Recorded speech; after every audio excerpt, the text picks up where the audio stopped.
Well, magluluto po tayo today ng palabok. So, yan. Nag-boil na ako ng egg. Ito na lang. Gigisa ko na muna yung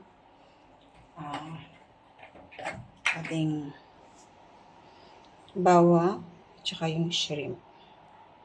Yan. Pan-toppings po ito. Yan lang natin siya maging golden brown. Ito yung ating naman pan-toppings po. Lagyan natin ito ng konting salt para may lasa.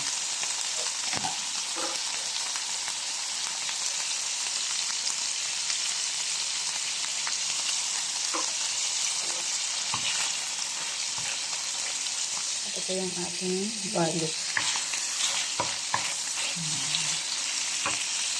So, same pan din po para yung katas niya makuha lang din yan. So, nag-ano ko na minced beef para may lasa rin yung ating sauce. So, ito na po yung ating shrimp at yung ating garlic. Kapag luto na po yung ating ground beef, so, i-pour na po natin yung mixture. Ayan. Then, mix. Para yung consistency ng pagkalapot niya. Yan. Then, add seasoning. Depende sa panlasa. Meron na kasing yan. May lasa na kasi. Kumbaga, timplado na yan. So, mamaya ko na lang i-check yung lasa. Kung pwede ko pa siyang i-add ng salt or pepper. Yan. Hintay lang na po natin siyang maging malapot.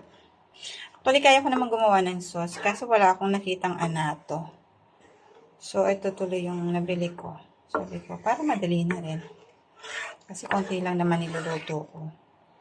Then, wala rin akong nakitang noodles na palabok. So, ang gagamitin ko ay yung ginamit kong natitira sa pansit ko. Yan na po. Luto na po yung sauce. So, mamaya kasi, pag medyo lumamig yan, magiging yan. Malapot. Ayun, malapot naman siya. So, tatanggalin na po natin siya. Yan. Then, para sa noodles, magpakulo po tayo ng tubig. This is, pansit noodles. Oh, maliliit siya. Pino siya. So, wala kasi akong mabiling pampalabok noodles. Meron siguro sa ibang grocery. Doon ako nag-try. Yan. Then, pag okay na yan, wait lang po natin.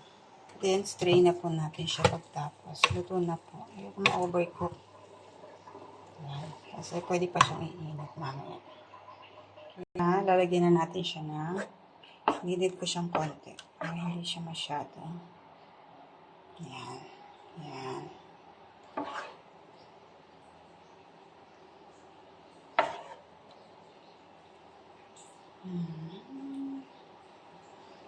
Tingin ko okay na yan.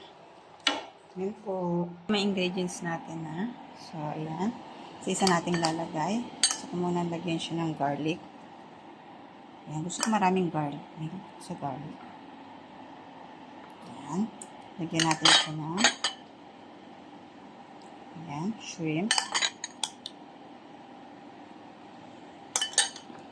Then, lagyan natin siya ng chicharon. Chicharon. This is skin, chicken skin. Then, lagyan natin siya ng egg. Ayan.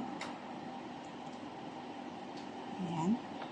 Then, ang huli, lagyan natin siya ng chives or onion leaves. Yan na po, guys. Ayan. Siyempre, hindi mawawala yung ating lemon. Hello, guys. Palabok.